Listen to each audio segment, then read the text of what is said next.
Hello everyone, welcome back on my YouTube channel.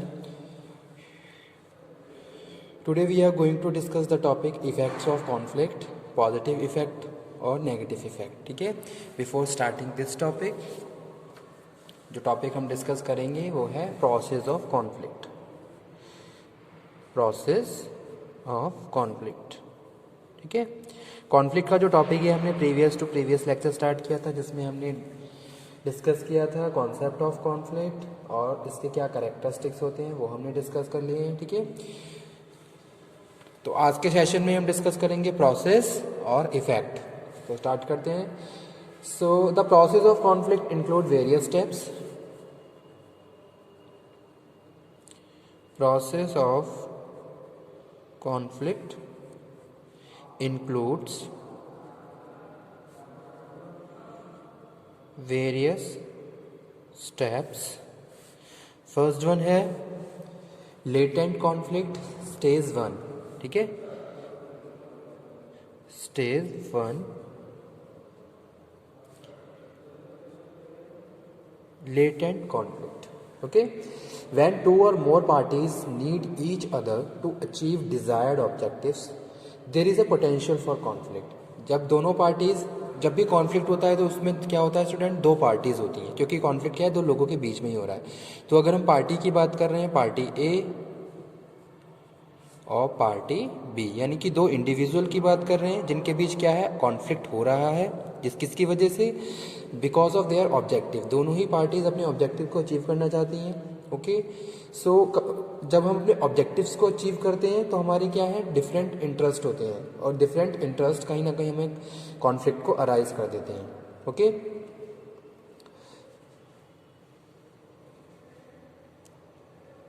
ठीक है, तो डिफरेंट गोल और ambiguity of responsibility create conflict in the organization और between the parties.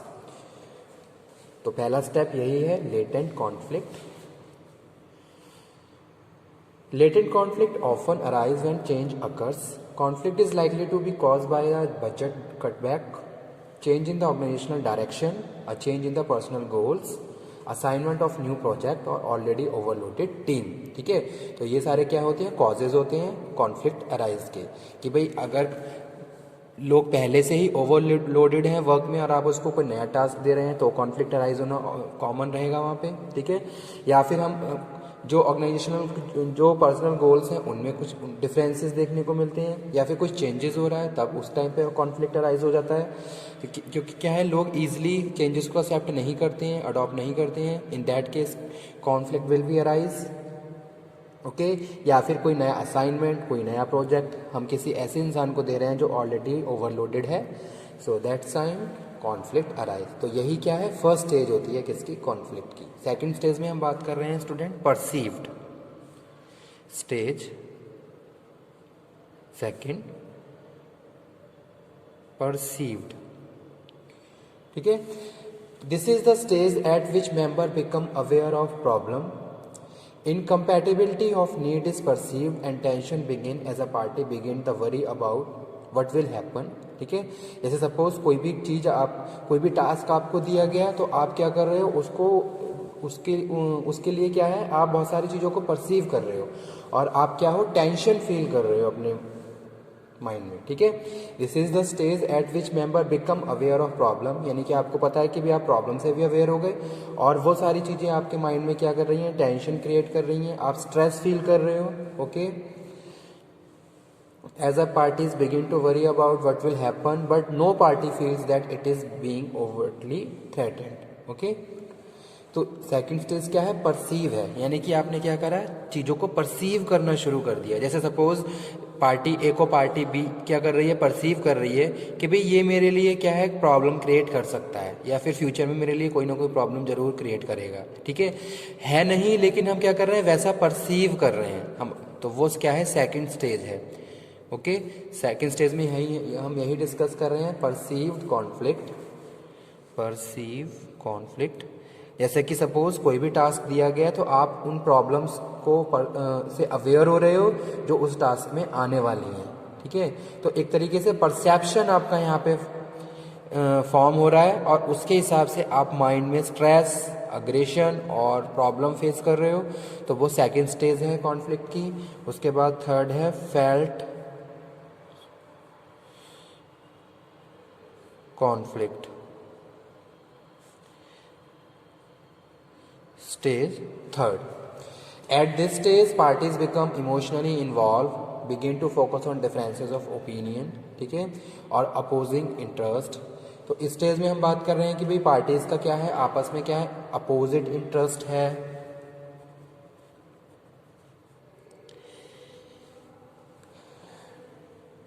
Differences opinion, उनके different different opinions हैं, okay, और sharpening perceived conflict. Internal tension and frustration begin to crystallize around specific defined issues.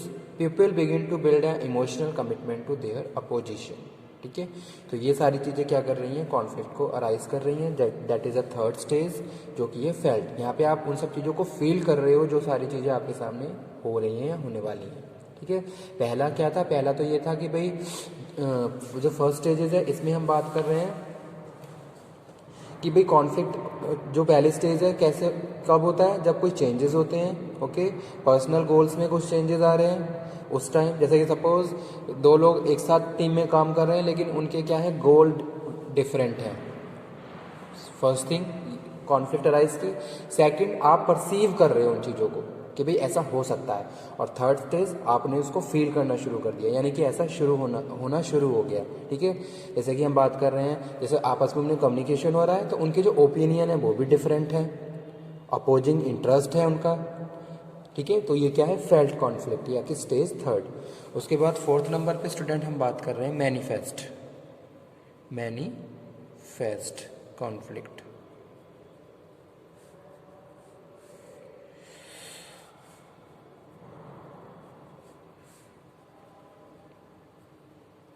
Manifest conflict, ठीक है। At this stage parties engage in action that help to achieve their own objective. जैसे कि हम अपने objective के लिए काम करना हमने शुरू कर दिया, हमने अपने एक्शंस परफॉर्म करने शुरू कर दिए। ठीक है, conflict behaviour vary from the direct, indirectly और highly controlled form of interface, direct, aggressive, violent and uncontrolled struggle at the organisational level, strike and lockouts are the results.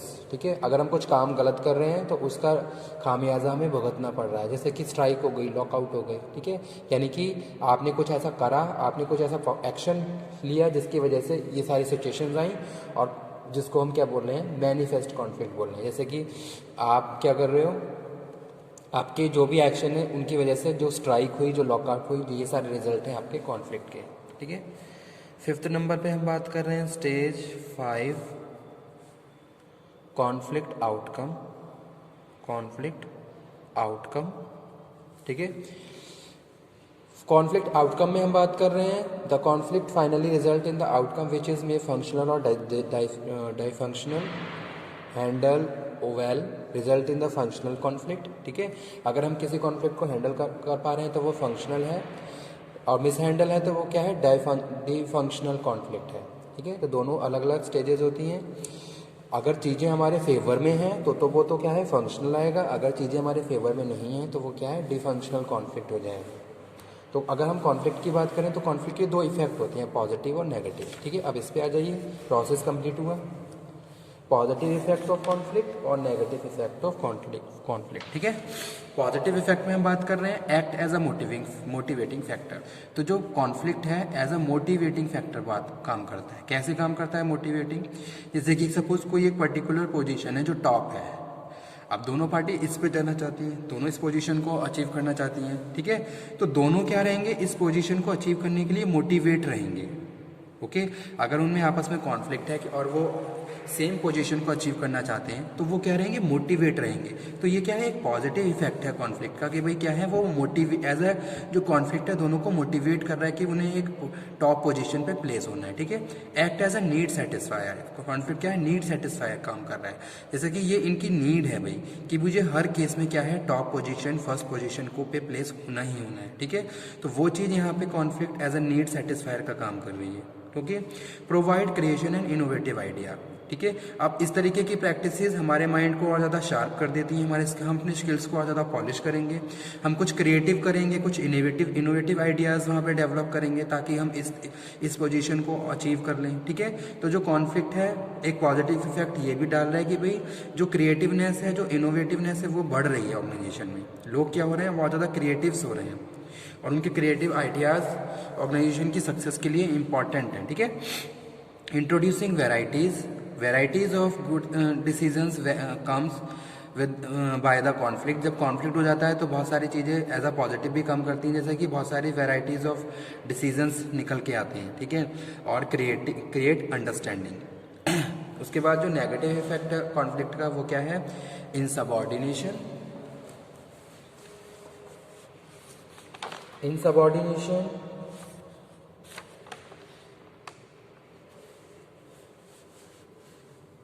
ठीक है। जैसे सपोज मैनेजमेंट वीक है तो उस case में क्या है, सबऑर्डिनेट क्या करेंगे, यही फील करेंगे कि भी हमारा मैनेजमेंट वीक है, वो इस तरीके की हमारे जो राइट्स हैं उनके बारे में ध्यान नहीं दे रहा है। Insubordination develop because employ do not think management can maintain control over the company, ठीक है। तो ये पॉजिटिव इफेक्ट है कॉन्फ्लिक्ट का, वो नेगेटिव इफेक्ट है कॉन्फ्लिक्ट का। A company with weak management develop problem with conflict that continue for long term. Employees see that management is unable to resolve conflict. तो एक ये क्या है, नेगेटिव एस्पेक्ट आ जाता है, ठीक है। उसके बाद नेक्स्ट वन है ड्रॉप इन प्रोडक्टिविटी डाउन हो जाती है, लोग प्रॉपरली काम नहीं कर पाते। Employ attention become more focus on the conflict do not productivity पे हम इतना ध्यान नहीं दे रहे जितना कि कॉन्फ्लिक्ट पे ध्यान दे रहे हैं, जो भी हमारे बीच आपस में चल रहा है, ठीक है। Lack of direction, conflict can sometime arise when management is unable to communicate the direction of the company to employees, ठीक है। तो एक तरीके से हम अपनी डायरेक्शन से भटक जाते हैं और उस डायरेक्शन में मूव करने लगते हैं जहां हमारा कॉन्फ्लिक्ट इंटरेस्ट चल रहा होता है, ठीक है। तो ये भी एक डिसएडवांटेजेस है कॉन्फ्लिक्ट का। उसके बाद है next lack of new idea, कोई भी न्यू आइडिया जनरेशन नहीं होते क्योंकि सारे अपने एफर्ट्स हम कॉन्फ्लिक्ट में ही लगा देते हैं, प्रोडक्टिविटी पे या एफिशिएंसी इफेक्टिवनेस पे कुछ ध्यान नहीं देते हैं, ठीक है। और क्वालिटी ऑफ वर्क भी वहाँ पे अफेक्ट करता है अगर कॉन्फ्लिक्ट अराइज हो रहा है, यानी कि कॉन्फ्लिक्ट के दोनों ही एस्पेक्ट हैं, पॉजिटिव भी हैं और नेगेटिव भी हैं, ठीक है। Okay, thank you very much.